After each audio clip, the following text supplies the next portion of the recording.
বিশ্ববিদ্যালয় এই দেশের সর্বোচ্চ বিদ্যাপীঠ, জ্ঞান, রাজনীতি আর প্রতিবাদের প্রতীক। কিন্তু এই ক্যাম্পাসে কি নীরবে চলছে চাঁদাবাজির রাজনীতি? আজ আমরা জানব তথ্য ফাঁসের অভিযোগ এনে কিভাবে আগুনে পুড়িয়ে দেওয়া হলো একটি দোকান। ঘটনার সূত্রপাত 21 ডিসেম্বর 2025। ডাকসু সদস্য সর্বমিত্র চাকমা ও প্রক্টোরিয়াল টিম ঢাকা বিশ্ববিদ্যালয়ের লাইব্রেরি সংলগ্ন গেট থেকে বেশ কয়েকটি অবৈধ স্ট্রিট ফুড কার্ট জব্দ করে। জব্দকৃত দোকানগুলোর মধ্যে একটির দোকানদার ছিল হাসান নামের এক ব্যক্তি। হাসান নিজেকে দোকানের কর্মচারী পরিচয় দেন এবং দোকানের মালিক হিসেবে দুইজনের নাম জানান। আজকে ফার্স্ট লাগাইছি না, আমি মনে করেন বন্ধ করে যাওয়ার পরে কথা হবে কেমনি কি কেমনে টাকাটা কত দিয়ে লাগবে না লাগবে। তখন যদি আমার দেখতেছি আমার প্রশ্ন কোনো তখন মনে হয় আমি দোকান লাগাবো বলছে আজকে লাগাই দেখো কে বলছে সাই আপনারা লাগাই ওই দুজনে আসিল, দুজন আপনি তার হচ্ছে সাই দুজনে এখানেই ছিল। আপনি বলতো যে হ্যাংলা পাতলা। তারা হলেন বিজয় 71 হলের 2022-23 সেশনের শিক্ষার্থী ও হল ছাত্রদলের যুগ্ম আহ্বায়ক সৈয়দ হাসান সাদ এবং অন্যজন জহুরুল হক হলের 2022-23 সেশনের শিক্ষার্থী আবিদ আবদুল্লাহ। তিনি উমামার প্যানেল থেকে ডাকসু নির্বাচন করেন এবং ছাত্রদলের সাথে তার রয়েছে ঘনিষ্ঠ সম্পর্ক। এই দুইজনের সাথে যোগাযোগ করা হলে তারা দোকানটি নিজেদের বলে দাবি করেন। অল্প সময়ের মধ্যেই আবিদ আবদুল্লাহ ডাকসু কার্যালয়ে উপস্থিত হন বিষয়টির সমাধানের উদ্দেশ্যে। তবে এর মধ্যে দোকানদার হাসান ডাকসু প্রতিনিধির কাছে স্বীকার করেন সেদিনই তিনি আবিদ আবদুল্লাহ ও সৈয়দ হাসান সাদের আশ্রয়ে এই দোকানটি বসিয়েছেন। দোকান পুরোপুরি বসানো হলে লাভের টাকা হিসেব করে তাদের ভাগ দিতে হবে বলে জানান হাসান। হাসানের ভাই ইমরান এই দোকানসহ আরও কয়েকটি দোকানের মূল মালিক। ছাত্রদল নেতা সাদের আশ্রয়ে তিনি এসব দোকান বসান। আমার সাথে কত হয়েছে 4-5 দিন হেরা চালান টালান দিয়ে ব্যবসা করবো, হেরা ব্যবসাটা কইরা যদি দোকানটা ঠিক হয় তখন আমারে বুঝাই দিব, কারণ হেদের পক্ষে দোকান করা সম্ভব না। একটা লোক হেরা জীবনের দোকানে 2-3 ঘন্টা খাড়ি থাকার মতো লোক নেই, সেটা যেটা যার হেদের হচ্ছে পড়াশোনা, হেদের হচ্ছে ওইটা। এরা দোকানের ভিতরে একটা জায়গায় 3 ঘন্টা খাড়াই থাকে, জীবনও থাকবে না।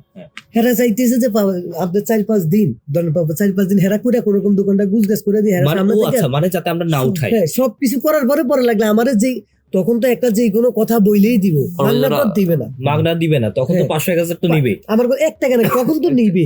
কিন্তু কত হচ্ছে এটা, কিন্তু এই ফার্স্ট টাইম আপনি যারাই জিজ্ঞান, আমি আমার জীবনে এই কাজটা কেন করছি জানেন? আমি আপনার খোলাখালি বলি, দোকান করে রুবেলের চাস্তো ভাই, দোকান আর একটা দোকান বসা দিয়েছি রুবেল রাব্বিরে দিয়া, সম্ভবত আমি যেটুকু শুনছি, আমি কোনদিন কেউ বলতে করে। কিন্তু যখন একটা রাত্রে 15 মানুষ সামনে সবাই সামনে আমাকে অপমানি করছে, আমাকে আর কয়জন দিয়ে দোকান নিয়ে, আমি এখানে দৌড়াতো না শোয়াতো না, আপনারা দুজন স্বাস্থ্য ছাড়তো ভাই ঝামেলা কেন আমি গালি গেলা শুনুন। পরে এই জিদ্দে হেরা যখন কইছে পরে আমি রাজি হয়েছি, আমি ঠিক আছে আমার গাড়ি উপরে এসে লোক। অন্যদিকে রুবেল নামে আরেক দোকান মালিকের তত্ত্বাবধানে চলে বেশ কয়েকটি দোকান। প্রক্টোরিয়াল টিম ও ডাকসুর অনুসন্ধান সংক্রান্ত কাজে সর্বমিত্র চাকমা রুবেলের সাথে যোগাযোগ করেছিলেন। এর প্রেক্ষিতে সাদের আশ্রয়ে গড়ে ওঠা দোকানের মালিক ইমরান ছাত্রদল নেতা সাদ ও আবিদ আবদুল্লার কাছে রুবেলের নামে অভিযোগ করেন। ইমরান তাদেরকে বলেন রুবেলই ছাত্রদলের চাঁদাবাজির তথ্য ডাকসুকে দিয়েছে।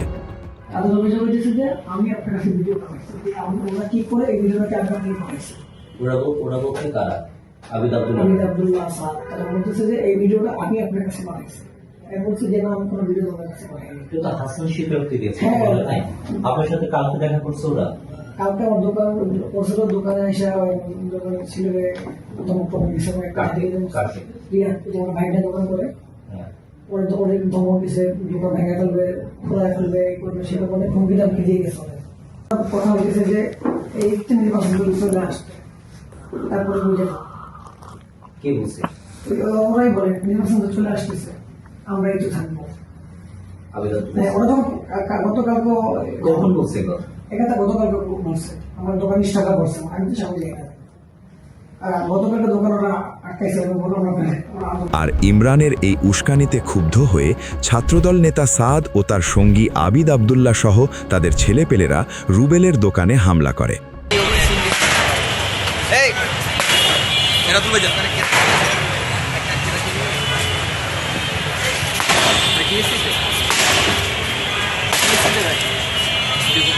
আগুন ধরাই দে বুঝাই বেটা খারস কেন তোরা না না এটা কুইয়া করলো আর কমাইলো দাবাইলো তেল দিয়ে তো হয় দিলে একদম পোস্টোরিয়াল টিমের চাকরিটা তোরই দিব এ মানুষ মানুষ এই দাঁড়া ঠিক আছে ঠিক আছে হইছে রাখ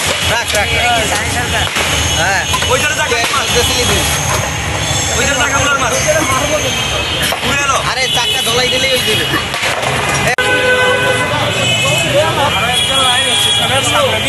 যখন মানে যখন ধরে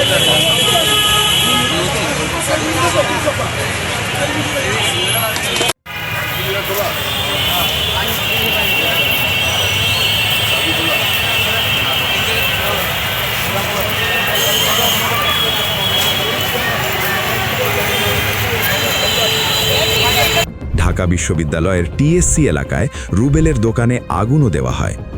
প্রত্যক্ষদর্শীদের ভাষ্যমতে আবিদ ও সাদের লোকজন দোকানটি পুড়িয়ে দেয়। দোকান পুড়িয়ে দেওয়ার সময় তাদেরকে একটি ফোনে কথা বলতে দেখা যায়। ফোন কলে অপর পাশ থেকে বলা হয় পুড়িয়ে দাও।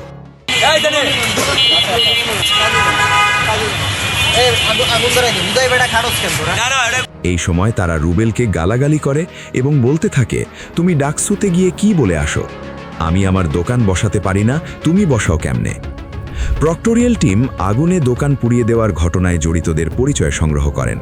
তাদের মধ্যে রয়েছেন বিজয় ৭১ হল ছাত্রদলের যুগ্ম আহ্বায়ক সৈয়দ হাসান সাদ, জহুরুল হক হলের আবিদ আবদুল্লাহ, রাতুল চাইনিজ ল্যাঙ্গুয়েজ ২২-২৩ সেশন, কাউসার মাহমুদ ফার্সি ২২-২৩ সেশন এবং সানি সরকার রাষ্ট্রবিজ্ঞান ২২-২৩ সেশন সহ আরও কয়েকজন। পরবর্তীতে বিষয়টির সুরাহার আশায় ছাত্রদলের কিছু ঊর্ধ্বতন ব্যক্তির সাথে যোগাযোগ করেন দোকান মালিক রুবেল। কিন্তু অভিযোগ রয়েছে বিজয় ৭১ হল ছাত্রদলের নেতা সাদ আবারও তার সঙ্গী আবিদ আবদুল্লাহকে সঙ্গে নিয়ে রুবেলকে ডেকে হুমকি দেন। তাকে বলা হয় আবার দোকান বসালে আবারও আগুনে জ্বালিয়ে দেওয়া হবে।